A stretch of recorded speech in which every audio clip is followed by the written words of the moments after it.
What's up? What's up? What's up, Fragrance Family? It's your boy, man. We back in the building. And as always, I highly appreciate y'all for checking me out. Your viewership, you just don't understand how much it's appreciated. If you are a subscriber, y'all one of them ones. Y'all one of the ones keep this thing going and making it happen. And I appreciate you. If this is your first time, welcome, man. Something must have caught your attention. Hopefully I can keep it. This is NoCap Fragrance Reviews, where I give it to you 100% of the time. I give it to you straight, no chaser, no cap, just like some of my testers. And this today is a testament to that, because I am giving it to you all the way real. Some people will not digest this so great, but they can't all be bangers. So these are my top 6 fragrances that I feel like was capped about or overhyped. And I'm going to let you know I wouldn't film them like that. Now, this is one man's opinion. So someone else may enjoy them, but this is how I feel about them. So we're going to jump right into the first one. Now, the first one, it's from least disappointed to most disappointed. You know what I'm saying? So that's how we going with this. So the first one that I was disappointed but not as disappointed in is this one right here. And that is from Paris Corner Emir collection, You're Drugged.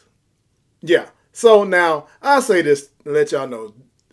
These fragrances have been on this list doesn't mean they're horrible or just not any good. They just didn't meet the hype, in my opinion, as to what people said they were going to be. Now, this fragrance in the opening is just not so great to me. I mean, it settles down better.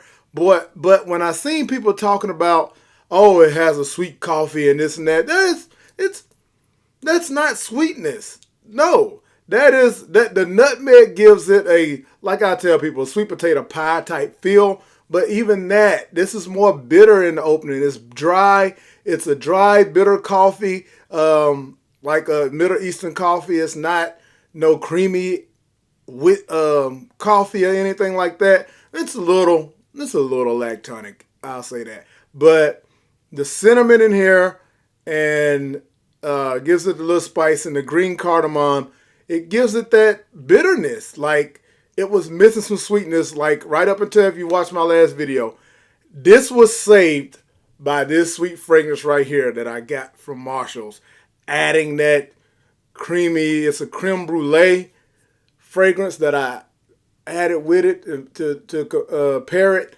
and that made it beautiful. Like I said, this isn't a bad scent, but it was just missing something.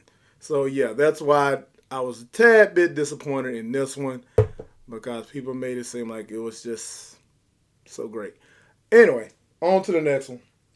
Now this one I put in here because now it wasn't really hyped and anything like that. I just want to let people know that if you're in the rack stores and you come across this one, it may spraying it in the store. You may be like, okay, that's a nice scent, but don't waste your money on it. It doesn't last. And what it's cloning isn't really that great either. So it's this one right here. Bravery Hero.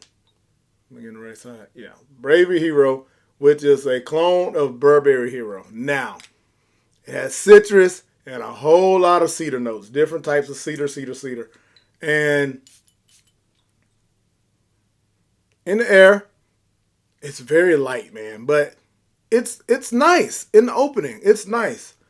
But 3 hours, 3 hours tops with this. It's just, it don't do much for you. You know what I'm saying? Don't get me wrong. People might say it's only $15. At that point, maybe it is worth it. But I'm saying, don't think you're going to get the typical great Milestone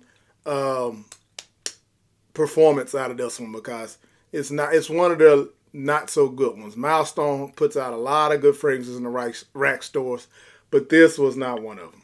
So if you see this, you may just want to steer clear from it. In my opinion, it's not really. Yeah, not really worth it. All right, next up, this one right here. To me, this is the one that's going to get a few people a little agitated, probably. But it was hyped by so many of the top fragrance reviewers. This the OG of this is being hyped so much right now. And if they're saying this depiction of the OG is the best, then I feel like it's overpriced and I don't need it. And that is none other than this right here. Niall Queen, which is supposed to be the best rendition of YSL's Baby Cat.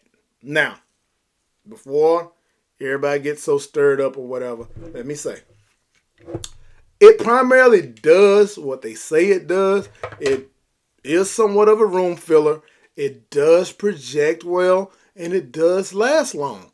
It is not a horrible fragrance, but it isn't groundbreaking either. It, like I said before, it smells like a scented candle or like the Glade plug-in vanilla. It smells like that type of air freshener with a little bit of, it's bourbon vanilla, but it's not really boozy to me. It's smoky. It smells like a burning candle, like when you blow the burning candle out and the smoke comes up. Like, I can tolerate it. It's not horrible at all. It opens up very, I don't even know what to call it. It's just a medicine-y vanilla. It's some greenness about it that don't sit well. It's not a very pleasant opening to me. It's like this should be a $25 fragrance, 25, 30, but albeit Prestige, albeit whatever the name is, this thing's like regular 60 some dollars, something like that, and people are paying that, saying that it's YSL Baby Cat and it's great. And I don't know, man. It's okay at best to me. Like, I'm gonna wear it, and you may get compliments. I did get a compliment on it. Like, after it settles down, like, you smell kind of gourmandy, but in the opening, it's just not so what it's hyped to be. That's the point. Cap. To me, it's cap. All right. Next up was this one right here. Now, this one wasn't overly hyped, but some of the fragrance reviewers that I watched, like Need from Aromatics, said about how this was such an uplifting fragrance that it kind of puts you in a good mood and all that kind of stuff. And it's based on an Initio fragrance, Initio's Musk Therapy, and this is Infinity Musk. And this is by Maison Alhambra. Now, Maison Alhambra's Infinity Rose was great to me. You know what I'm saying? It did good, and I wanted to try this one. And this probably is the best rendition of Musk Therapy. I haven't smelled it, but I can imagine it is.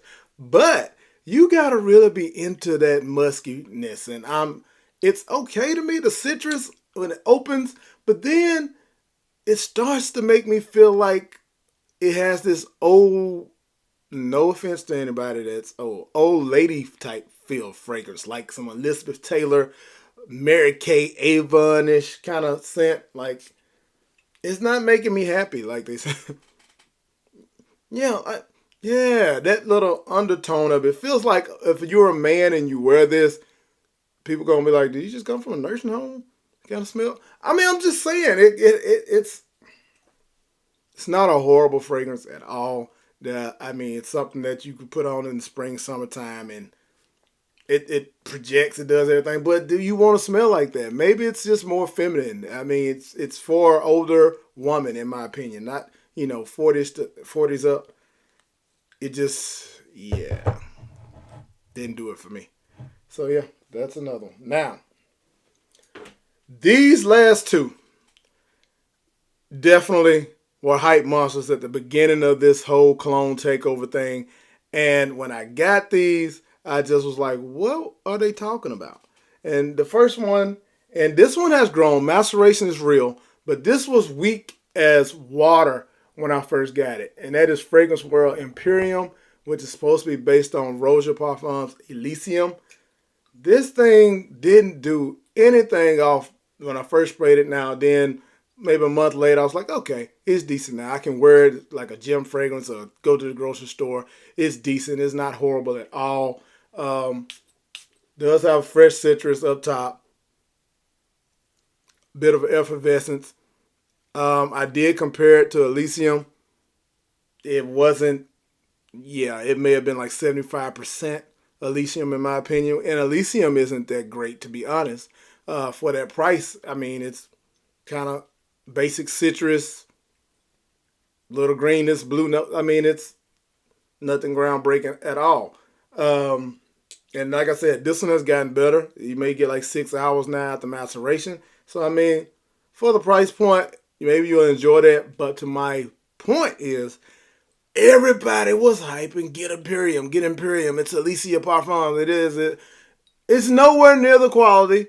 It's nowhere near the performance they act like they were getting. This is a subpar cologne. It's no longer trash. When I first got it, I called it trash. It's no longer trash. It's decent. It's decent. Like if this was $15 or something, I would go for it. I mean, the presentation, hey, kudos. But it didn't do what they said it was going to do, and I was disappointed. Highly disappointed. Now, maybe the most disappointing and the one that I have screamed cap on, and I blame, I can't think his name, but Chaos Fragrances, because he hyped this and said that it was a Lanuit Alone Blue Electric cologne. And if he owned Blue Electric at the time and told his viewers that this smelled like that, then he must have had COVID. Because this smells nothing like Lanuit Alone Blue Electric. And that is Lattafa's Ejaazi Silver, y'all. This, oh my God, no. This atomizer horrible. And the fragrance is, there.